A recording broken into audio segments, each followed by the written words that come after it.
Para que una historia sea buena, tiene que ser creíble, o sea, verosímil. Y para que sea verosímil, los hechos de la historia deben sucederse uno detrás de otro, sujetos por una lógica aplastante que produzca la sensación de que eso y no otra cosa es lo que debería suceder, de modo que al conocerla nos lo creamos todo. De esto va el ejercicio de hoy, de la lógica que hace de pegamento entre hecho y hecho.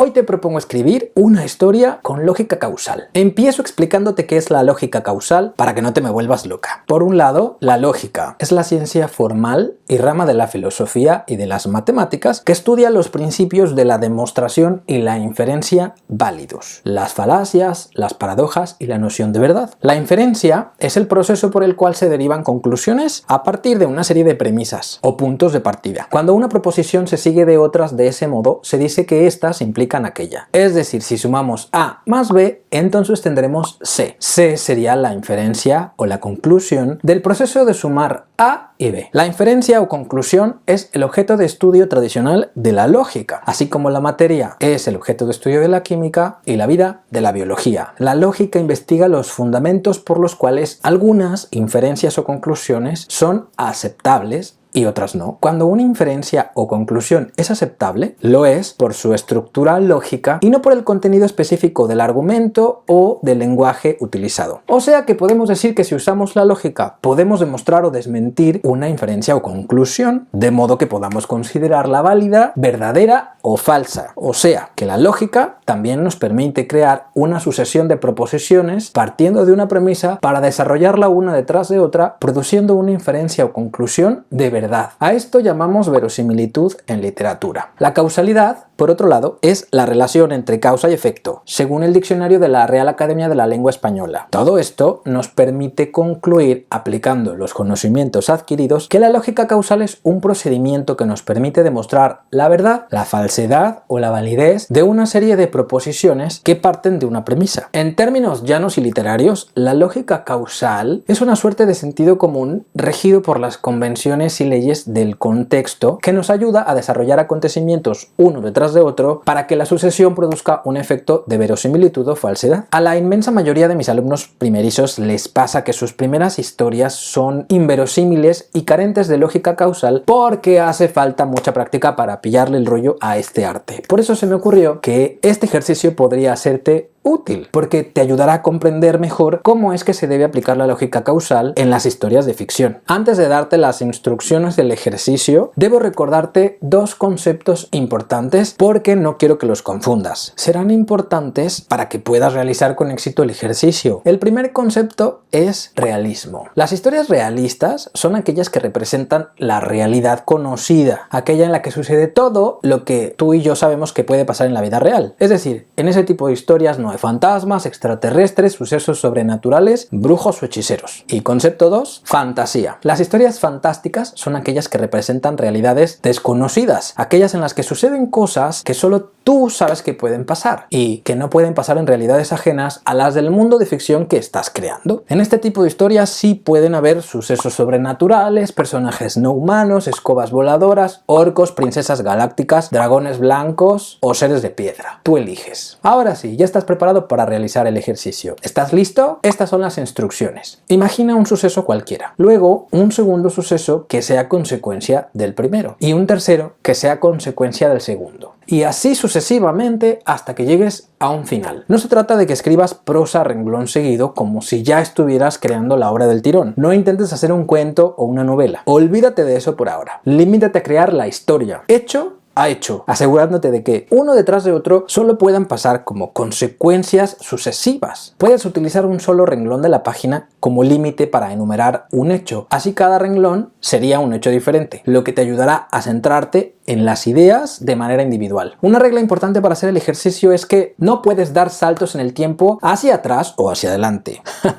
Hacia atrás o hacia adelante. Es decir, solo puedes producir hechos uno detrás de otro sin saltarte acontecimientos necesarios para que la historia pueda desarrollarse. Esto tendrá como consecuencia que produzcas muchos hechos o acontecimientos. Pero no te agobies, porque ahora no estás creando la obra, estás creando la historia. Y te lo puedes permitir. Siempre es más fácil quitar que poner. Ya que se trata de construir una historia, no te olvides de que tenga un inicio, un desarrollo y un final, así como un conflicto. Si te quieres ayudar un poco con esto, te invito a ver el vídeo llamado ¿Qué es y cómo se construye el conflicto en una historia? Aquí, míralo aquí. Y ya, cuando estés listo, me gustará encontrarme contigo en línea para hacer una evaluación profesional de tu ejercicio. Encontrarás el enlace directo a la reserva de la sesión en la descripción de este vídeo o a través de la página de inicio de mi web, israelpintor.com. Allí busca entre mi oferta formativa ejercicios de escritura. Yo soy Israel Pintor, coach literario y profesor del taller de escritura creativa. Escribe, porque la vida son 2 días y en uno hay bloqueo. ¡Adiós!